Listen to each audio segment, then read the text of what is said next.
A paz seja convosco. Louvamos a Deus por essa rica oportunidade que Ele nos dá de estarmos diante dEle, podermos louvar, adorar e bendizer o santo nome dEle, ouvir os seus ensinamentos, os seus preceitos para dirigirem e guiar as nossas vidas. Em nosso último encontro, estivemos meditando sobre o tema os humildes. Os humildes não são os procrastinadores, aqueles que deixam para depois, nem aqueles que passaram por um grande revés ou uma grande perda, nem aqueles que são explorados, mas aqueles que se preocupam com coisas diferentes do que o mundo produz. O mundo está aí oferecendo toda sorte de coisas para nós. Aqueles que são humildes, eles não se preocupam necessariamente apenas com estas coisas. Ser humilde de espírito, nos termos bíblicos, significa ser pobre, pobre de arrogância, pobre de orgulho. Estamos, se não é hoje, é esses dias aí, aqui em Brasília, a parada do orgulho. Orgulho do quê? E a Rosana já falava, né? Dentro do carro. Heloísa, ninguém está achando graça. Ninguém, tá? Orgulho do quê? Orgulho é aquilo que fez Satanás cair dos altos céus. Qualquer forma de orgulho, ela é pecaminosa. Não apenas o orgulho da parada, mas o orgulho de eu achar que porque eu sou cristão eu sou orgulhoso, ou sou orgulhoso porque eu estou na minha igreja, ou porque eu sou isso ou sou aquilo. Qualquer forma de orgulho não é abençoada. Ser humilde é ser livre ou pobre de orgulho, de arrogância. Se confiarmos em nossa própria justiça para entrar no reino de Deus, nós estaremos passando muito longe dele. Pobre em espírito não é falta de recursos materiais, mas reconhecer como nós somos falidos espiritualmente nas nossas vidas. Nada que nós temos ou nada que nós podemos oferecer é válido e digno do Senhor. O pobre de espírito confessa a falta de merecimento diante de Deus e a nossa e a sua total dependência dele. Não temos mérito algum para oferecer a Deus, salvo aquilo que procede de Jesus Cristo, o nosso Senhor. Quero convidar você a abrir a palavra de Deus no Evangelho de Mateus, capítulo 5.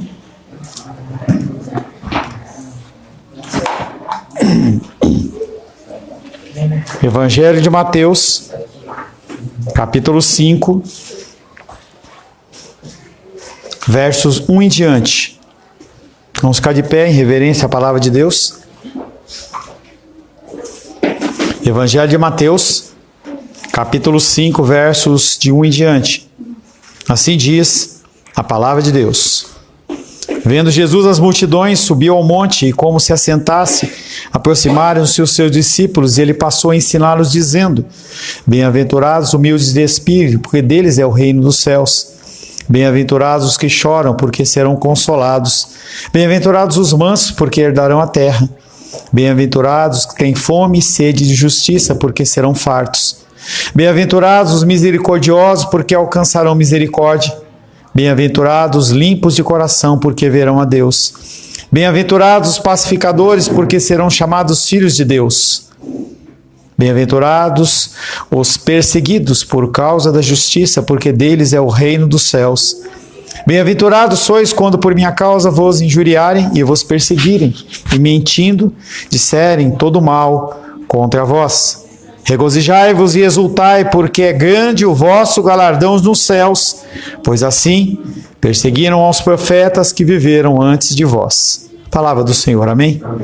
Louvamos, adoramos e bendizemos teu nome pela tua santa e bendita palavra. Quero pedir, Pai querido, que o Senhor nos guie e nos abençoe nesta noite. Oramos em nome de Jesus. Amém. Podeis se assentar em nome de Jesus.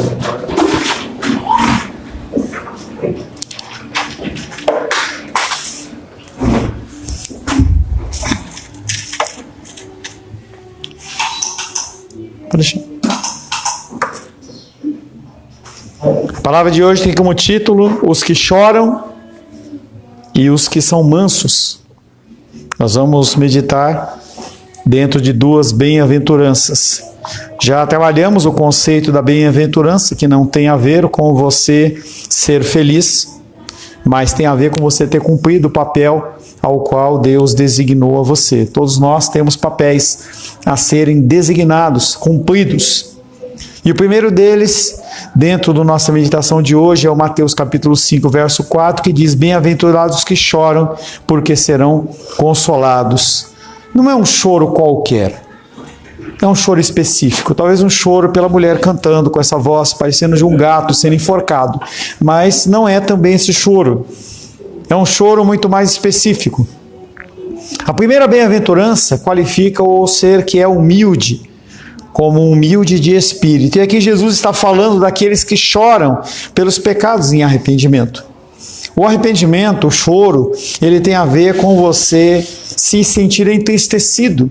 Não porque alguém te magoou, mas porque você sabe que você, com as suas ações, você maculou ou tirou ou roubou a honra e a glória do nosso Senhor. Sim, você como um filho de Deus, você como uma filha de Deus, quando você age, em especial em plena consciência do pecado, e você mesmo assim você peca, você está tirando, roubando a honra de Deus.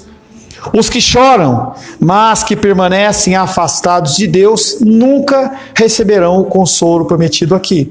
Muitas pessoas choram, muitas pessoas ficam entristecidas, e elas olham para a sua própria situação, e elas choramingam. Estava ali fora, conversando com uma moça que de vez em quando, ela vem aqui congregar conosco, e aí ela, ai pastor, e aí ela começou a falar das coisas, dificuldades, tal. Quase que eu choro, mas não é o choro que as Escrituras estão falando.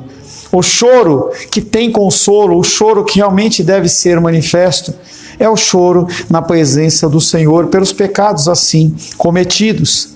A promessa de consolo para os que choram não é uma promessa universal, não é para todas as pessoas. Muitas pessoas choram e não têm consolo. Muitas pessoas choram e tiram suas próprias vidas. Muitas pessoas choram e abandonam as suas famílias, abandonam os seus trabalhos, porque as pessoas não sabem lidar com a luta e com a dificuldade. Todavia, o choro é algo distinto em relação à vida do povo judeu no Antigo Testamento. Quando nós olhamos o povo do judeu no Antigo Testamento, a gente vê o sofrimento contínuo daqueles homens e daquelas mulheres. A sorte dessas pessoas foi muitas vezes difícil, pois elas sofreram a opressão de muitas nações e tinham abundância de pobreza e doenças. Mas por que eles sofriam a opressão? Por que eles sofriam tantas doenças, tantas dificuldades? A resposta é: eles estavam longe do seu Senhor. Os profetas, inclusive os profetas que o Felipe citou, o profeta Isaías, eram pessoas que traziam exortações contínuas para que as pessoas elas alinhassem as suas próprias vidas segundo os princípios cristãos. Se você ouve a palavra de Deus e não se alinha com os princípios cristãos, você está perdendo tempo. Pessoas vêm e falam que estão com os corações inflamados, que eles amam o Senhor, que eles estão dispostos a entregar a sua vida por eles, mas não conseguem dedicar um tempo na presença deles. Não conseguem orar, não conseguem ler, não conseguem lembrar do ente querido que está passando luta e necessidade. E mais uma vez eu continuo falando: traga alimento, abençoe aqueles que têm fome. Se você pode, traga uma flor para o altar. Você que trabalha com flor, é bendito você trazer um fruto, uma oferta do seu próprio trabalho ao altar do Senhor. Sinceramente, para mim não faz diferença nenhuma. Para mim não faz. Para mim o que importa é a palavra de Deus, mas é uma forma de você dizer: Deus, eu sou grato pelo Senhor. Eu quando vejo alguns textos da palavra de Deus, por exemplo, quando eles estavam construindo o templo, o tabernáculo em especial, houve um momento em que os sacerdotes eles foram para Moisés e falaram: olha, tem que falar para esse povo parar de trazer coisa, porque não tem mais lugar. Eu gostaria de ter essa experiência com vocês, meus queridos das flores, em que tinha tanta flor no altar que a gente não tem vaso. Mas não. A nossa querida Diene, ela foi lá, pegou as florzinhas aqui, por quê? Vocês não trouxeram. E não é pela flor, é pela atitude, é o pensamento. Fala assim, eu tenho que olhar, quando eu olho para as flores, eu tenho que entender que, poxa, é a minha forma de trabalho, é onde Deus tem me abençoado, será que eu não posso abençoar a casa do Senhor? E como nós falamos de manhã, não é porque você vai fazer só porque eu estou falando, é porque você tem que estar convencido no seu coração. Tem que estar convencido em relação a isso.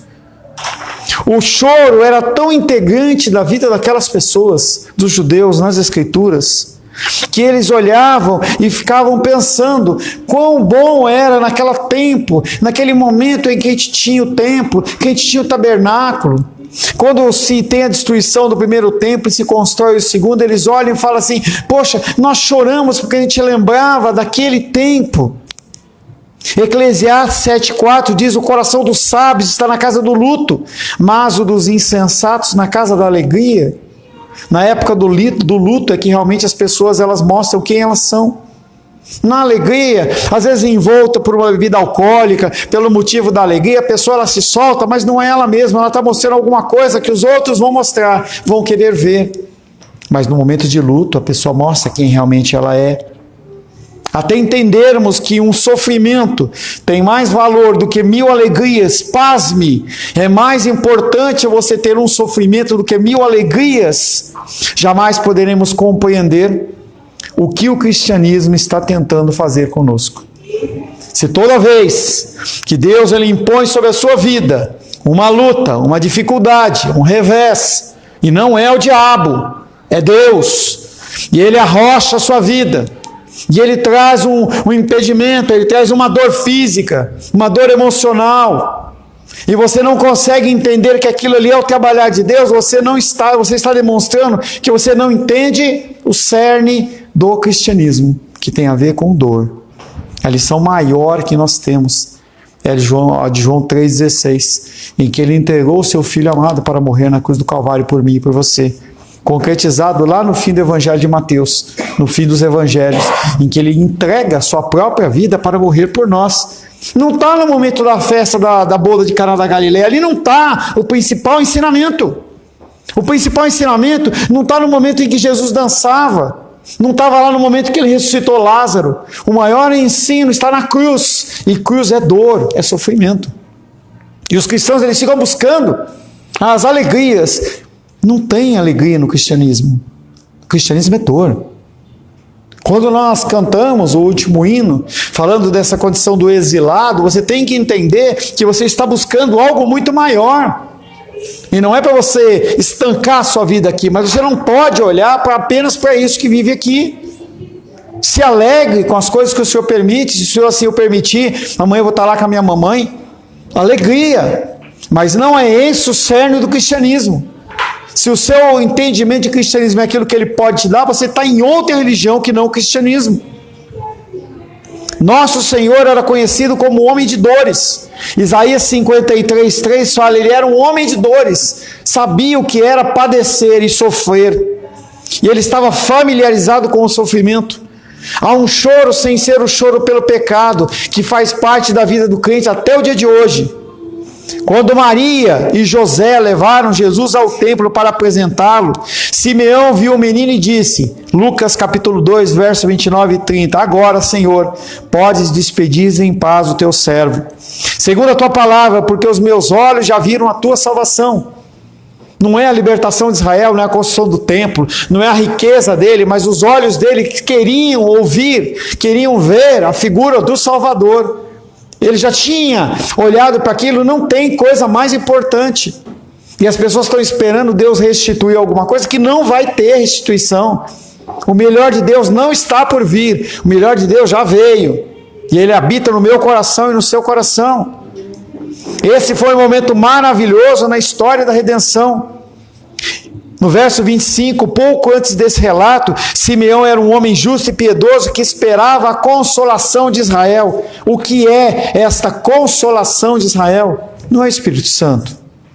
A consolação de Israel é o termo que representa um título judaico para o Messias vindouro, uma vez que o povo considerado ser o remidor e a sua própria consolação. Aonde está a sua consolação? Será que você ter uma conta bancária cheia, você ter os seus familiares todos dentro da igreja, ou todos casados, ou todos estudados, será que é realmente isso que é o que você espera de Deus? É como você imaginar uma coisa que você deseja, mas que ela é muito aquém, ou seja, muito abaixo do que se pode esperar. Contei essa historinha que eu vi na internet, em que Bill Gates, no momento que ele era um dos homens mais ricos do mundo, ele estava sendo entrevistado por uma moça numa televisão, e aí a moça perguntou para ele assim: qual é o segredo do seu sucesso? E ele pegou uma folha de cheque, assinou em branco e deu para ela e falou assim: põe o valor que você quiser. Ela se sentiu humilhada, ela se sentiu aviltada, devolveu o cheque. Eu não estou aqui para ser comprada, eu quero saber o segredo do seu sucesso. E ele devolveu o cheque na mão dela, e ela devolveu para ele: qual é o segredo do seu sucesso? E ele entregou, ela devolveu, ele rasgou o cheque. O segredo do meu sucesso é aproveitar as oportunidades que me passam na frente. Você acabou de perder a oportunidade de ser a jornalista mais rica da Terra, porque eu tinha no meu coração o intento de pagar exatamente o valor que você colocasse nesse talão de cheque.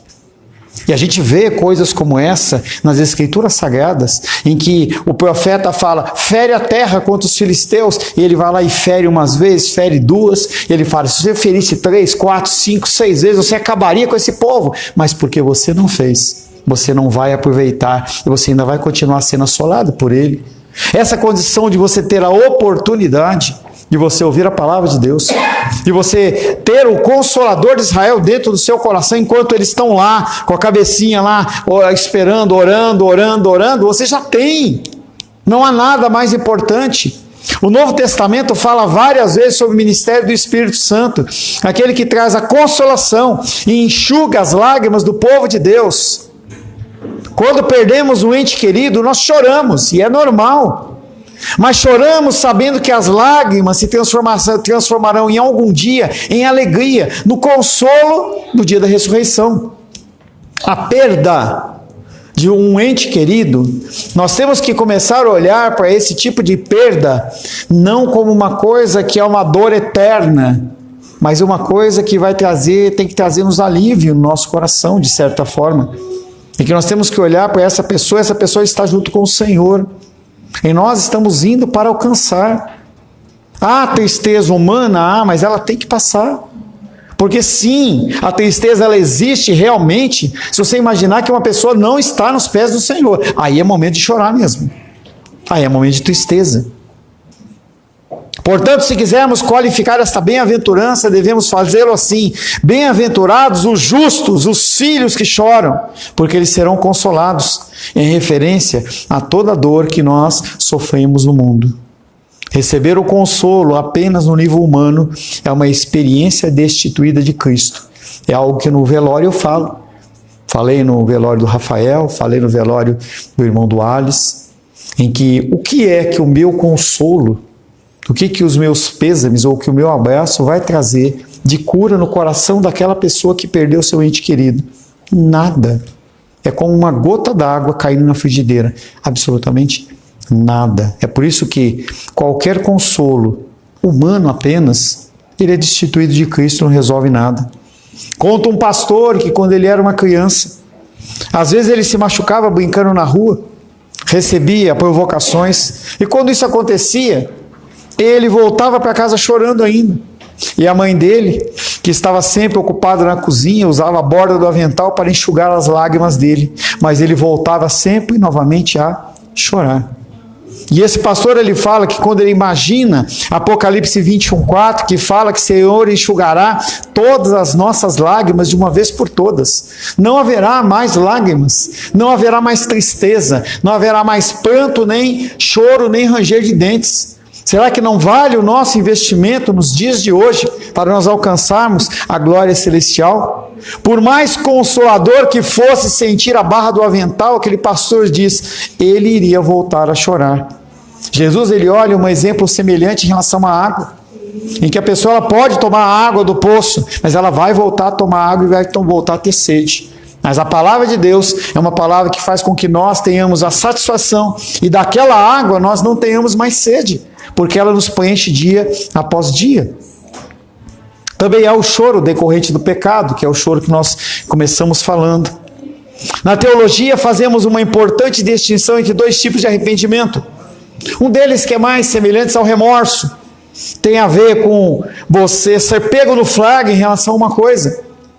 E aí você, não, eu não faço mais, eu nunca mais vou cometer aquilo, eu não vou mais pecar, eu não vou mais fazer aquilo, me desculpa, me perdoa. Esse não é um arrependimento sincero. O arrependimento sincero, ele é muito diferente disso. O arrependimento verdadeiro é gerado por uma profunda dor na alma, ao ficarmos genuinamente tristes pelos pecados cometidos. Enquanto eu fazia a palavra, eu lembrei. Lá em São Paulo, eu e Rô tínhamos uma gráfica. Um dia, e tinha uma gráfica maior, que sempre nos auxiliava quando a gente comprava. A gente comprava as folhas bem grandonas e cortava no tamanho normal que a gente imprimia, que era 4. Então eu levava o pacotão lá e eles cortavam pra gente. A gente podia então trabalhar com a folha.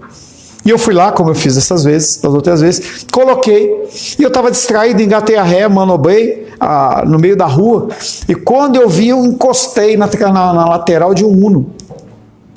E eu engatei a primeira e fui embora. Quando eu cheguei em casa, me deu uma tristeza no coração tão grande, por eu ter cometido aquele delito e não ter falado nada. Naquele mesmo momento, eu não cheguei nem a entrar na gráfica. Engatei a primeira e voltei lá, o carro já não estava mais. Meu coração ele ficou extremamente triste. Eu liguei para o meu pastor e comecei a falar com ele. Eu chorava copiosamente, como se alguém tivesse morrido. E isso chama-se arrependimento sincero. Arrependimento sincero tem a ver com dor no coração. É como a diferença entre oração e intercessão. A pessoa que intercede, ela sente a dificuldade. Enquanto você não entender, enquanto você não sentir na sua carne o sentimento de uma pessoa com fome, você vai continuar esquecendo de trazer o alimento diário. Se você já passou fome e o Senhor te constranger a lembrar, eu, graças a Deus, nunca passei fome. E nem quero passar. Mas se você já passou, traga à sua memória o que é você sentar numa mesa e você não ter o que comer. E nós podemos ajudar ou aliviar, podemos fazer. Não é caro, gente. Você ir, a gente mensalmente, eu e Rô vamos lá, tá? Dentro da minha realidade, da Rô, a gente vai lá e gasta R$100, R$150, e a gente compra 4, 5 itens de cada coisa, compra um macarrão, como um arroz, um feijão, um molho de tomate. Gente, é muito pouco. E nós podemos abençoar uma família, talvez em uma semana, 2 semanas. Por que não fazer? Será que realmente a gente está de olho no que é material? Ou está de olho naquilo que é eterno? O arrependimento verdadeiro, ele é aquele que traz tristeza no coração. Quando Cristo vê o justo quebrantado pela convicção do Espírito Santo, o qual revela os nossos pecados e nos faz encharcar o travesseiro com lágrimas, nós conheceremos a verdadeira contrição, a qual Deus promete consolo. Aqueles que reconhecem os pecados de modo superficial refletem o tipo de arrependimento, por exemplo, por Esaú. Esaú ele era uma pessoa em que ele era o primogênito. Heloísa, silêncio. Heloísa, silêncio, tá? Silêncio. Agora não é hora de você brincar, tá? Esaú, o homem que era primogênito, ele vai lá, com muita fome, ele vai lá, vende a sua primogenitura por um prato de lentilhas. Depois de um tempo, ele vai lá e vende para não sei o quê, e vai vendendo. E aí, quando o irmão dele recebe a bênção, ele vai lá e chora. Pô, pai, você não tem nenhuma bênção por mim? Não era um arrependimento sincero. O arrependimento de Esaú é porque ele tinha perdido algo. Esse arrependimento não tem consolo diante do Senhor. Uma verdadeira pessoa piedosa chora não somente pela perda de entes queridos ou pela própria saúde, mas também pelos seus pecados diante de Deus. Quanto tempo faz que você não se entristece porque você pecou contra Deus? Em que você identifica um pecado que você cometeu e você fala, poxa Deus, pequei contra o Senhor. Quando Davi pecou, ele olhava e falava assim, pequei contra o Senhor. Senhor, me perdoa. O consolo que o povo de Deus pode esperar em parte e agora, de modo completo, é aquele mencionado pelo profeta Isaías, Isaías 40, verso 1 e 2. Abre aí por gentileza. Isaías 40.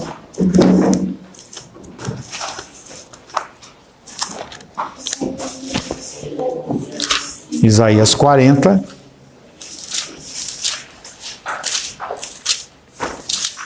versos 1 e 2, dizia assim: Consolai, consolai o meu povo, diz o vosso Deus. Falai ao coração de Jerusalém, bradai-lhe, que já é fim do tempo da sua milícia, que a sua iniquidade está perdoada e que já recebeu em dobro das mãos do Senhor por todos os seus pecados. Esse é a condição da consolação daqueles que choram, daqueles que sofrem, daqueles que padecem. Mateus capítulo 5, verso 5: Bem-aventurados os mansos, porque herdarão a terra. Com frequência, grandes mal entendidos a respeito do que está aqui em vista. Temos a tendência de considerar uma pessoa que é manso como fraco. Uma pessoa que é mansa, uma pessoa que não revida na própria moeda. Nós vimos um caso aí emblemático, eu nem tinha visto, a Rô que me falou, em que estava numa festa, lá de festa junina, e crianças de 3, 4 anos lá, fazendo aqueles cantigas lá, aquelas dancinhas lá. E aí, um menino pegou e empurrou o outro, a professora separou e o pai saiu enfurecido no meio da plateia, correu lá, subiu em cima do altar e empurrou a criança de 4 anos no chão, pegou ela pelo pescoço, enforcou e meteu o dedo na cara dela.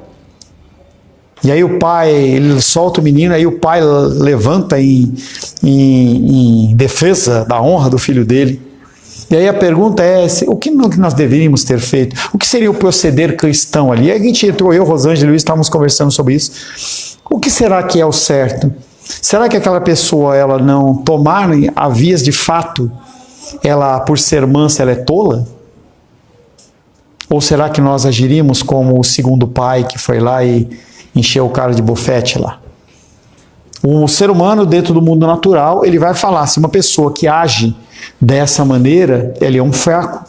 Eu, sinceramente, eu não sei o que eu faria se alguém, mesmo a Luísa tendo 19 anos de idade, se ela afrontasse a Luísa de alguma maneira ou agredisse, o que eu iria fazer. Entendeu? Mas será que esse é o comportamento esperado por nós, Carlos? Esse que é a pergunta grande, a grande pergunta. O que é esperado de nós? O que o mundo espera é uma coisa. O que o mundo almeja é uma coisa, mas como que nós temos? Porque aqui está dizendo, bem-aventurados os mansos, porque eles herdarão a terra. Ou seja, aqueles que não são mansos não herdarão a terra. Heloísa, por favor, senta aí com o papai, silêncio.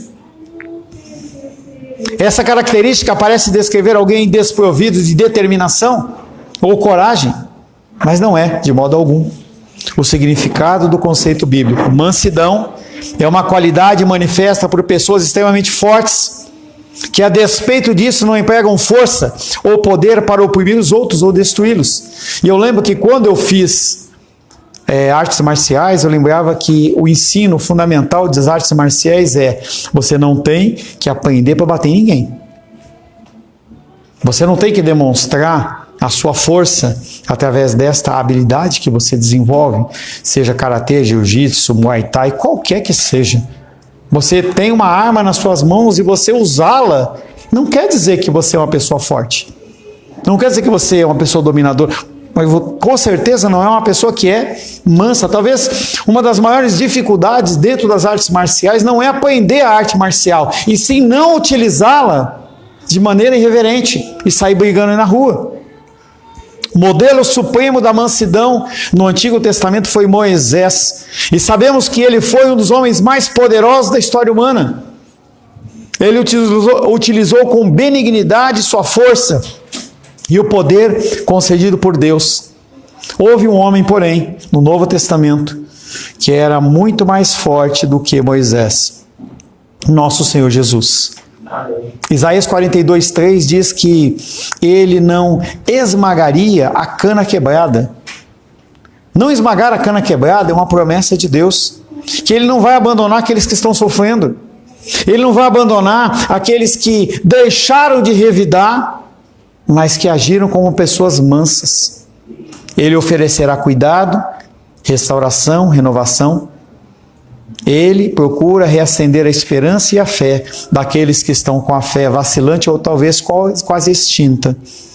Podemos observar como Jesus lidava com fariseus e escribas. Ele olhava para aqueles homens que não eram humildes, que não eram desprovidos de arrogância, e ele tratava eles na mesma medida. Ele respondia à altura, quando era abordado com dureza. Mas quando se deparava com pessoas humildes, quebrantadas pelo pecado, ele ministrava com bondade.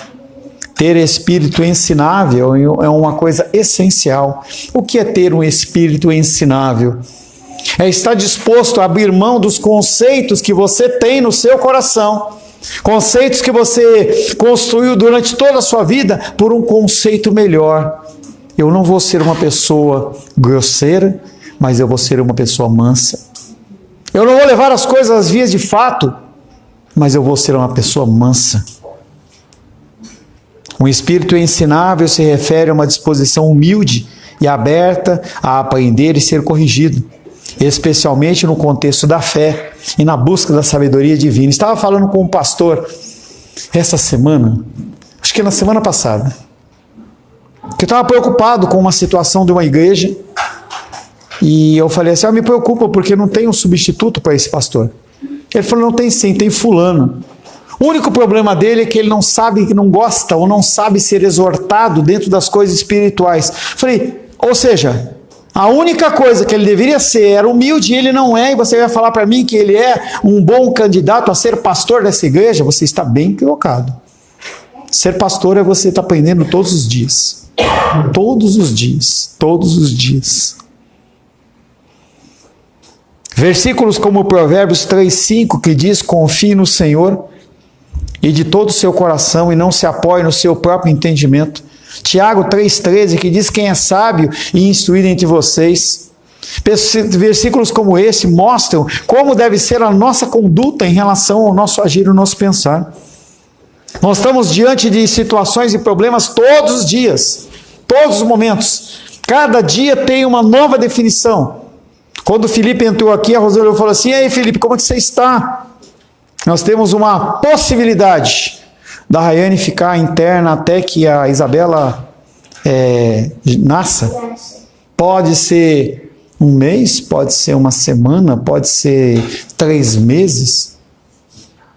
O que esperar? Como agir? Como lidar com as situações?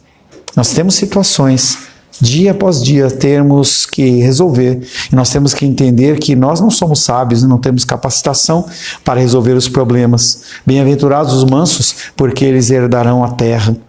O próprio Senhor foi um modelo de mansidão. Mas ninguém jamais achou que Jesus era um indivíduo fraco ou sem personalidade. E aí a gente volta à cena lá da menina, em que talvez eu acho que com certeza eu agiria como Carlos falou.